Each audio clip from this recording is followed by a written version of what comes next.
A-t-il fait un communiqué pour dénoncer l'acte de son compatriote? Non. Le président des Tunisiens vivant en Côte d'Ivoire a-t-il fait un communiqué ou une vidéo pour dénoncer cet acte? Non. Ça veut dire quoi? Que entre les Tunisiens, beaucoup sont contents. Beaucoup sont en train de voir comment essayer de corrompre pour tuer l'affaire.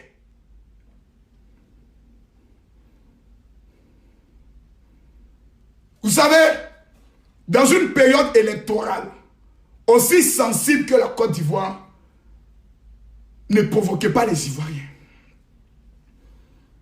Ne nous montrez pas que nous ne sommes pas protégés dans notre pays. Ne réveillez pas le vieux démon qui dort. Non. Non. Petit Tunisien, là, elle s'attend dans des poteaux électriques. Là.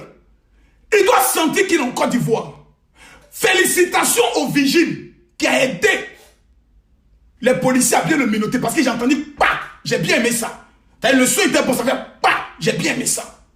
Félicitations au policier qui a pu se maîtriser et qui n'a pas permis que la foule puisse brûler ce Tunisien. Mais allons en Tunisie. Il y a un passif entre la Tunisie et la Côte d'Ivoire. Mes frères libanais, vous êtes sauvés. Ce n'est pas un Libanais. Oh, le Libanais a tout en train de boire son café. On dit, mon frère dit Yalla, Yalla. C'est pas un Libanais. Non, non, c'est pas un Libanais. C'est un Tunisien. C'est pas un Libanais, c'est un Tunisien. Hé, Libanais, aujourd'hui tu as oublié ton cousin. Tu as abandonné ton cousin dans la main, dans la bouche des Ivoiriens. Hé, Libanais, tu n'es pas bien. Aujourd'hui là, tu as oublié ton cousin. Hein? Il y avait une femme marocaine comme ça qui avait eu un incident avec un Ivoirien où elle avait déchiré ses habits, où elle disait que le roi du Maroc a payé la Côte d'Ivoire. On est passé sur cette affaire, on n'a rien dit.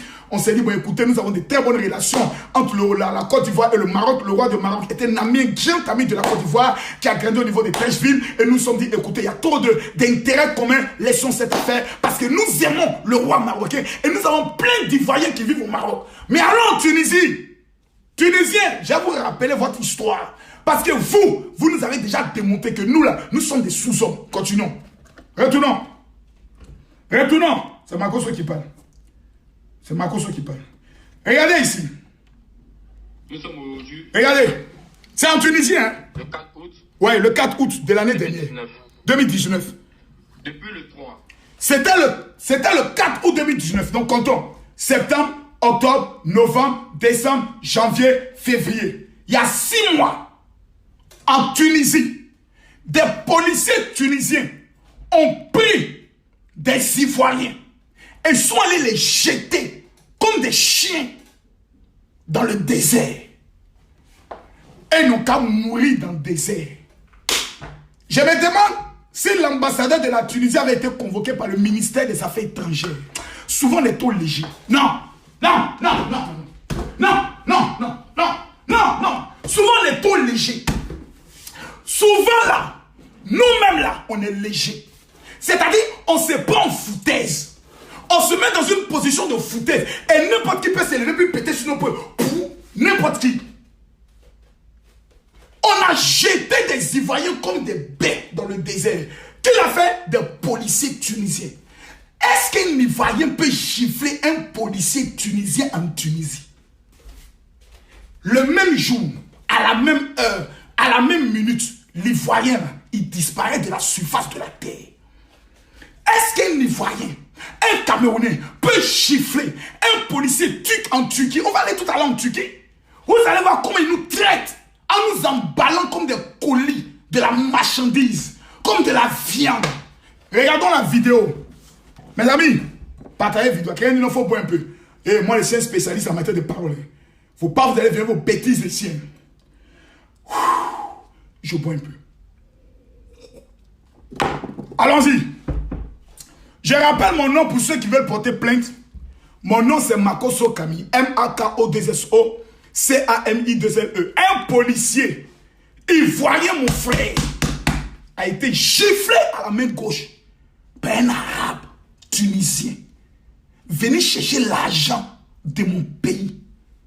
Il gifle mon frère policier qui est en charge de surveiller ma sécurité, de me protéger. On le gifle. C'est que moi, on me tue. J'ai peur. C'est que moi, on me tue. Regardons un peu ce qui s'est passé en Tunisie. Jeudi le 3 samedi. Voici une femme et son enfant. À 10h, oui, précisément à 10h. Écoutez. Il y a des Tunisiens, des corps habillés tunisiens qui sont tombés sur nous. Des enfants, des femmes Dans enceintes. la préparation de la fête de l'indépendance. Ils préparaient la fête de l'indépendance. Partagez, partagez, partagez. Et ils sont tombés sur nous, en train de préparer tout et tout. Ils viennent, ils nous prennent et ils nous envoient dans un désert. Voici les femmes.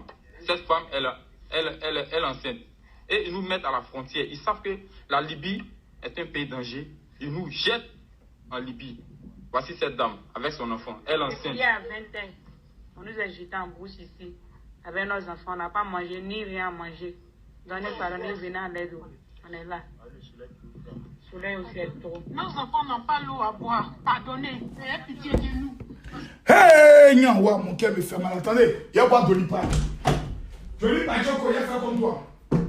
Hey, Nyanwa. Pardonnez, oh, il y a pas Dolipan.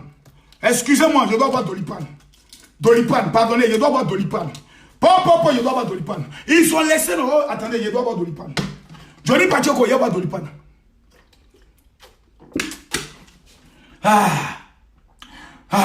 Laissez-moi boire Dolipan. Il y a boire Dolipan.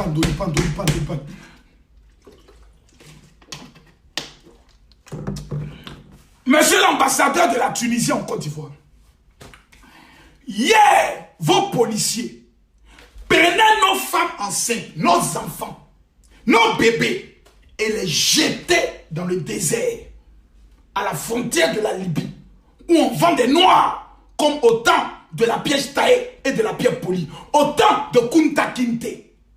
Au temps de Kunta Kinte, on nous met et on nous vend. Hier, il y a seulement que 6 mois. Ton frère maintenant, tunisien, vient dans mon pays. Il rentre comme il veut, il sort comme il veut. Il prend l'argent, il est riche, il est heureux. Il a un iPhone dans mon pays, il parle et puis il prend sa main gauche et puis il gifle le policier. Il gifle l'autre. Calmement, posément, il n'y a rien. Si ces expatriés ivoiriens avaient fait la même chose aux policiers tunisiens qui étaient venus les chercher, ceux-là, ils auraient été battus à mort et jetés en prison.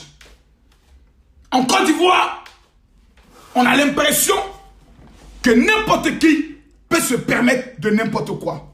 Continuons dans la vidéo. Parce qu'il faut qu'on parle. La Côte d'Ivoire n'est pas une poubelle. Non. Il y a une jeune fille qui a brûlé le magasin de sa camarade. Aujourd'hui, on nous parle de 15 ans. Je ne sais pas si elle a déjà été jugée ou pas, mais on parle de 15 ans. La question que moi j'aimerais poser au ministre de la Justice, c'est de savoir, monsieur le ministre de la Justice, garant du sceau de la Côte d'Ivoire, quand quelqu'un tape un policier là, la peine là, c'est de combien à combien? C'est ce que nous on veut savoir. Le jour du jugement du Tunisien là, c'est ça on veut savoir. Il sera déféré dans quelle prison? C'est ce qu'aujourd'hui là, on aimerait savoir. Le Tunisien là, qui a giflé le policier. Maintenant, toi, policier, voyant qu'on a giflé, il faut avoir de la dignité, de l'honneur. Prends un avocat, l'affaire doit aller jusqu'au bout. Même si tes supérieurs te disent, il faut laisser. Si tu as laissé, c'est que toi, tu n'es pas né pour réussir. C'est que toi, tu n'as pas d'honneur. C'est que toi, tu n'aimes pas le nom de ta famille. Non! Aucun policier, aucune autorité de la police, aucun général, aucun colonel de la police ne doit accepter cela. Un Libanais, un Tunisien, un Marocain vous appelle, dites-lui, la Côte d'Ivoire n'est pas une poubelle. Non. Non. La Côte d'Ivoire n'est pas une poubelle. La Côte d'Ivoire n'est pas une poubelle. On en a marre de voir qu'on nous traite comme des singes. On en a marre parce que même dans la langue arabe, vous ne pouvez pas me démontrer le contraire. Il y a un nom qu'on donne aux Noirs pour se moquer de nous. Il y a un nom qu'on donne aux Noirs. Et ça, c'est de notre faute en tous. Parce que nous sommes tellement méchants que nous préférons quand on voit l'homme qui est un peu couleur blanche là. Parce que souvent ces gars-là, c'est quand du Coupe d'Afrique et ils se reconnaissent comme Africains. Quand Coupe d'Afrique finit, d'autres se reconnaissent même plus comme étant des Africains. N'importe quoi.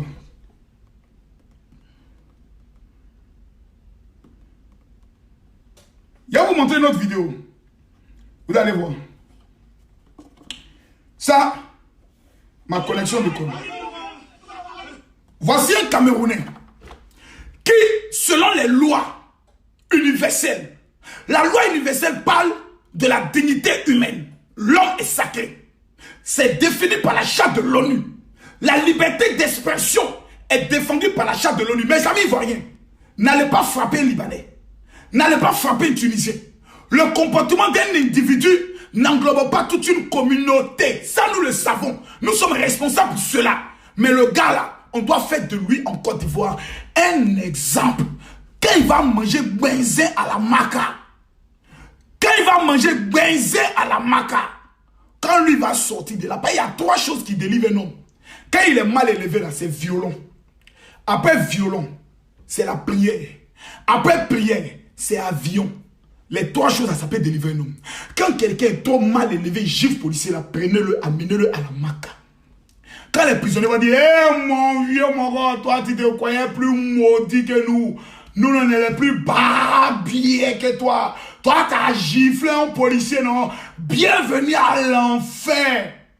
Il dit, le gars là, il sera traumatisé dans sa cellule. C'est-à-dire, il va faire 40 jours dans sa cellule, lui, il ne sort pas. Moi, il fait prison. Il a fait prison avec des Marocains. Il a fait prison avec des Libanais. Quand ils arrivent là-bas, ils sont traumatisés. Ils sont dépassés par les événements. Ils deviennent doux comme des agneaux. Doux comme des agneaux. Après, ils comprennent prison de Côte d'Ivoire. Attendez. Regardez ce qui se passe. C'est un Camerounais qui a été escroqué. Il partait à Dubaï. Et ils ont fait un faux visa. Il arrive en Turquie. On découvre que son passeport, son visa est un faux visa. Mais regardez comment on l'emballe. Regardez. Papier, sachez qu'on peut emballer viande. Sachez qu'on peut emballer les colis. On l'emballe comme un colis. Comme une bête. Regardez comment on nous traite, nous, les Noirs. Regardez. Oh, mon écran est trop sale. Excusez-moi. Attendez, je suis un peu mon écran. Mon écran ne me plaît pas. C'est pourquoi l'écran qui est sale comme ça? Ça fait qu'on ne voit pas bien les images. Excusez-moi 1 minute. Voilà. Vous qui êtes en train de regarder la vidéo, on va essayer de voir les éléments juridiques contre Makosso là. Vous tous là. Votre grand-mère.